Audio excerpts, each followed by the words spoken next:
Le final d'une saison est toujours quelque chose de difficile à écrire, surtout dans le domaine de l'animation, écourter les saisons est monnaie courante ou lorsque les réalisateurs subissent des décisions les plus stupides du monde. Pour le coup, je n'aurais pas la prétention de dire que Luzhausville a le final le plus mémorable de l'animation, ou même le mieux fait. Je pense surtout que c'est la meilleure chose que l'on aurait pu avoir avec le peu d'épisodes que l'on a eu. De plus, je considère la saison 3 un peu à part car ça aurait très clairement pu être regroupé dans un long film. Et voilà, je trouve tout de même que c'est la meilleure conclusion possible et que nous quittons ce show sur la note la plus haute possible. Pas comme certaines autres fins qui ont complètement détruit tout le world building de la série, on viendra à ce show dans une autre vidéo, ne vous en faites pas. Finalement, la saison 3 démarre après l'énorme cliffhanger que nous avait laissé le final de la saison 2. Luz est rentré avec son groupe d'amis composé de Amity, Willow, Gus et Hunter, mais en laissant Eda et King et les îles bouillantes en proie aux collectionneurs derrière eux. Mais il retrouve vie dans le monde des humains. La scène de retrouvailles avec sa mère est vraiment touchante, les premières minutes posent à plat la situation, la mère de Luz, Camilla, est évidemment heureuse qu'elle soit rentrée. Luz se sent très coupable d'être partie et d'avoir choisi de rester dans les îles bouillantes, et les autres tentent de se familiariser avec le nouveau chez eux pour le moment. Pendant des mois en réalité ça restera leur chez eux, tout en tentant de créer un nouveau portail. Mais quelque chose d'autre s'est glissé avec eux sur Terre. Pendant que Luz est à l'école, le groupe trouve une carte dans une boîte ressemblant bizarrement à la boîte des Miraculous et se lance dans une chasse au trésor qui les mèneront vers le sang de Titan, pendant que Hunter se rend compte qu'une partie de Belos est avec eux sur Terre. Et c'est très touchant car pour la première fois depuis très longtemps, Vi se fait enfin des amis venant de là où elle vient, après en avoir été chassée. Je ne l'ai pas précisé, mais Luz a toujours son œuf duquel doit éclore son alimilette. Malgré ça, Luz culpabilise beaucoup des bêtises qu'elle a faites. Certes, elle a sauvé un monde entier, mais si les îles bouillantes sont devenues basiquement une autocratie par la faute de Belos, c'est en amont de sa faute à elle, car comme on l'a vu dans le dernier épisode, c'est bien Luz qui a aidé Philippe à obtenir les pleins pouvoirs et de devenir aussi puissant.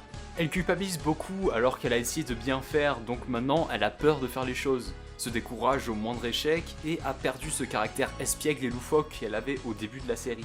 Mais pour le moment, elle va passer du bon temps avec ses amis jusqu'à ce que Hunter crache le morceau sur la surprise du sang de Titan. Mais on se rend compte qu'après la rencontre d'Hunter, avec ce qui reste de Belos, il a été contaminé par cette espèce de gelée. Pendant ce temps, nous est contée par la gardienne de musée l'histoire des frères Whitebane, donc de Philippe et de son frère Caleb, que Hunter était censé remplacer. L'histoire est que Caleb a été attiré dans le monde des sorciers, Philippe y est allé pour aller le sauver, puis aucun des deux n'a été revu.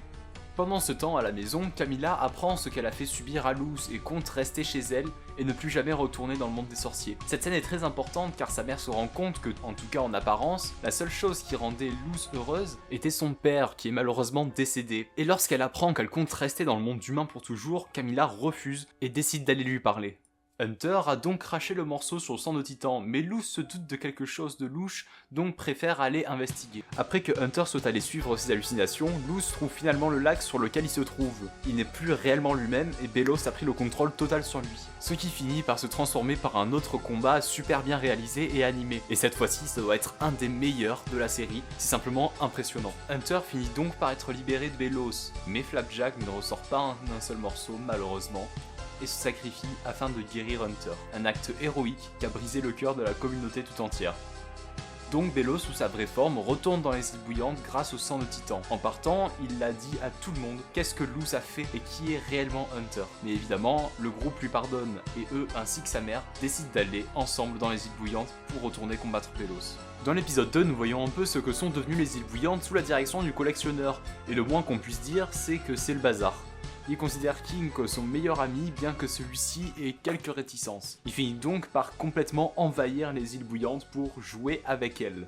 Puis on se retrouve avec Luz dans le monde parallèle de la dernière saison, et je n'ai pas remarqué au début, mais la personne que l'on voit très vite ici, retenez-la car elle sera très importante dans le prochain épisode. Ils se mettent donc en route pour retrouver Belos. Ils regagnent le manoir de la chouette et Camilla, Gus et Willow discutent de Luz et du fait qu'elle culpabilise énormément. Après avoir aperçu Eda et King, ils s'en vont les chercher. Ils s'aperçoivent que la ville est vide, tout le monde a été transformé en marionnette par le collectionneur qui ne fait que jouer avec eux. Il joue avec King aussi et d'ailleurs son petit costume de collectionneur lui va comme un gant. Notre groupe donc retrouve les étudiants d'Exide qui ont été en partie épargnés par ce qui s'est passé, pendant que Belos a trouvé un nouveau corps. Le collectionneur se sent très seul et Luz manque beaucoup à King. Le groupe a découvert que Boscha, l'étudiante la moins sympathique de l'école en gros, a instauré un régime autocratique à Exide. Luz et le reste du groupe planifient donc une incursion dans les archives où sont détenues toutes les marionnettes. Nous découvrons qu'en réalité, King, Eda et Lilith sont toujours sur leur forme normale, et se réunissent souvent sans que le collectionneur ne le sache. De retour à Exide, nous apprenons que le bras droit de Boscha est Kikimora. Elle remarque la tentative de coup d'état de Matolomule et tente de tuer nos protagonistes. Et celle qui sauve le groupe est cette fois-ci Camilla. Belos a pris le corps de marionnette de Rain pour prévenir le collectionneur de la trahison de King et l'arrivée de Luz. Donc évidemment, il est triste. Luz et sa mère ont une discussion importante sur la volonté de rester dans le monde des humains. Donc sa mère lui raconte des tas d'histoires pour lui montrer que finalement, faire des erreurs fait partie de la vie. Elle-même s'en veut de ne pas avoir été là pour l'écouter. Et Luz découvre qu'en réalité, elle a bien plus de points communs avec sa mère qu'elle ne le croyait. Cette nouvelle révélation, pour elle, a fait éclore son amulette. Le combat de fin d'épisode entre Kikimora et le groupe avec Nouvelle Exide révèle les nouveaux pouvoirs de Hunter que lui a procuré Flapjack. Juste avant de se faire carboniser, il se téléporte dans le crâne du titan, juste en dessous de l'archive du collectionneur. Et pour finir, la forme de la minette de Luz se matérialise en serpent métamorphe. Et c'est sur ça que se ferme le second épisode. Nous voici donc avant le final, et pour être honnête, au départ, je n'étais pas très confiant. Il y a énormément de choses à faire et à mettre en place. Et j'avais très peur que Dana Terrace n'ait pas le temps de le faire en 50 minutes. Mais l'exécution a été la meilleure possible à mon sens, et nous y passons tout de suite. Seule Luz se retrouve dans la salle du trône de Belos sans savoir comment elle est arrivée là. En sortant du château, elle rencontre Amity qui semble lui en vouloir énormément d'avoir aidé Belos à accomplir ses buts. Du moins, nous croyons que c'est Amity. Idem pour Eda qui se fait capturer par ce qui semble être Lilith et sa mère. Et pour King, c'est Bill, le chasseur de titans, qui souhaite le tuer. Puis nous découvrons que les autres membres du groupe sont contrôlés par le collectionneur et que tout ça n'est qu'un cauchemar. En se réveillant, c'est ainsi que Luz retrouve Eda et King dans des retrouvailles très touchantes.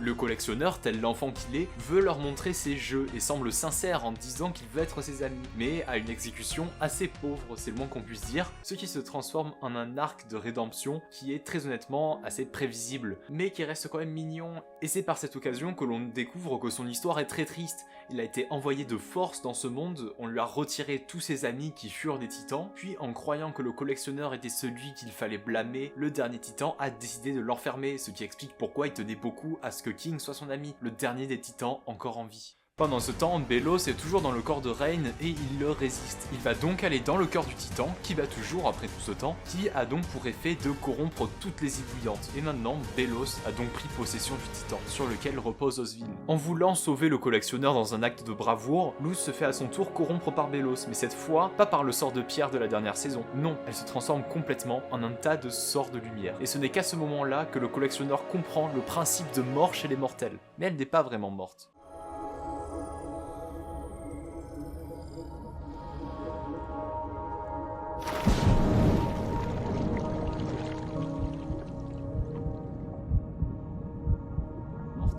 Elle se retrouve maintenant dans la dimension parallèle, mais se fait sauver de la noyade par un mystérieux personnage qui se révèle être le vrai père de King, le titan des îles bouillantes. C'est donc pour ça que son cœur bat toujours, et c'est de lui d'où vient la magie des îles bouillantes. Tout prend son sens maintenant, et on apprend même que depuis tout ce temps, il veillait sur King et sur Luz. Mais la corruption des îles tue peu à peu le titan, donc il y a une dernière chose qu'il peut faire pour sauver tout le monde, donner à Luz tous ses pouvoirs, pour avoir une chance de combattre Belos. C'est ainsi que Luz devient Titan Luz. Ses pouvoirs permettent de régénérer le rouge caractéristique des îles bouillantes, avant Belos, et c'est aussi ainsi que Luz va dans le cœur du titan pour détruire Belos une fois pour toutes. Je ne l'ai pas dit avant, mais toutes ces scènes sont super bien réalisées. Vraiment, les équipes d'animation ont mis le paquet pour le deuxième et le troisième épisode en particulier. C'est absolument impressionnant. Il y a des passages extrêmement fluides avec une OST magnifique et vraiment tout est parfait. Je n'ai absolument rien à dire sur le style d'animation ni toute la qualité de l'épisode en lui-même. Et dans une scène épique, elle prononce les mêmes mots que la première scène du premier épisode de la saison 1.